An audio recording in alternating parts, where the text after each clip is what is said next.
Assalamualaikum warahmatullahi wabarakatuh. Perkenalkan, nama saya Olan Koraha dengan NIM 2113014 pada mata kuliah Manajemen Proyek dan Industri. Saya perwakilan dari kelompok 3 dengan tema kelompok kami yaitu penjadwalan proyek. Baiklah, saya di sini akan menjelaskan beberapa poin-poin penting mengenai penjadwalan proyek.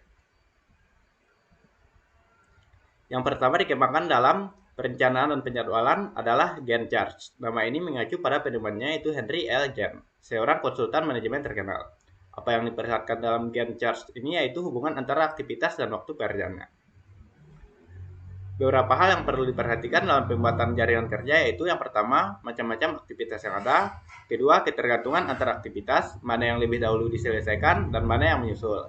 Yang ketiga, urutan logis dari masing-masing aktivitas. Yang keempat, waktu penyelesaian tiap aktivitas.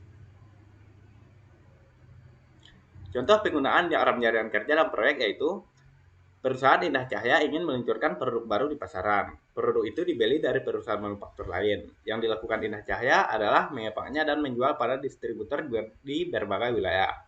Riset pasar telah menghasilkan volume yang diharapkan dan tenaga sales yang dibutuhkan. Perusahaan ini ingin menempatkan produk secepatnya dilakukan di pasar. Jadi langkah-langkah yang dilakukan Indah Cahya yang pertama yaitu melakukan penetapan tujuan agar proyek dapat berjalan dengan baik. Yang kedua, kemudian pekerjaan-pekerjaan yang diperlukan seperti mencari tenaga penjualan, melatih para sales, memilih beberapa agen periklanan, dan masih banyak lagi. Kemudian yang ketiga yaitu menentukan ketergantungan antar kegiatan dan waktu tiap aktivitas. Untuk proyek-proyek yang relatif sering terjadi, waktu tiap kegiatan lebih mudah diestimasi sehingga hanya ada satu waktu.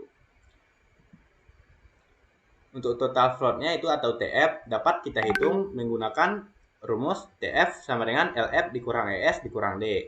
LF yaitu latest finish, sedangkan ES yaitu earliest start, dan D yaitu waktu yang diperlukan untuk melakukan kegiatan tersebut.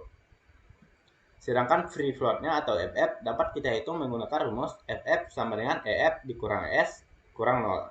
Dimana tadi EF yaitu earliest finish dan ES yaitu earliest start. Kemudian Project Evaluation and Review Technique atau VIRT.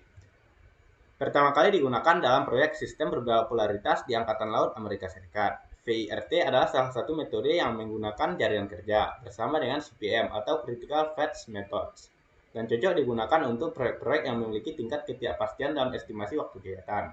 Ciri khas dari VIRT ini yaitu penggunaan 3 perkiraan waktu. Yang pertama waktu pesimis, yang kedua waktu paling mungkin, dan yang ketiga waktu optimis. Umur proyek bisa kita tentukan dari jumlah total kendaraan lintasan kritis atau LK. Secara matematis umur proyek dapat kita hitung menggunakan rumus TE sama dengan sigma LK TE.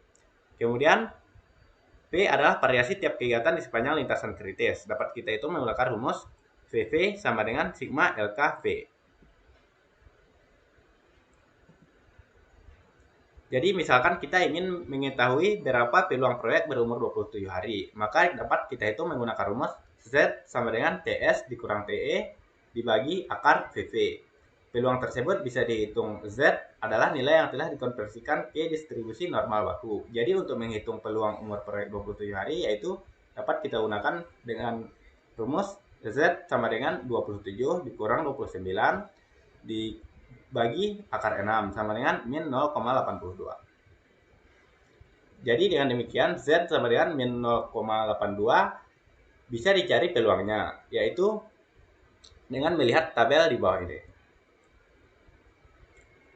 Jadi misalkan peluangnya 95%, maka nilai Z yang disesuaikan adalah 1,645, yaitu dapat dicari nilai TS-nya.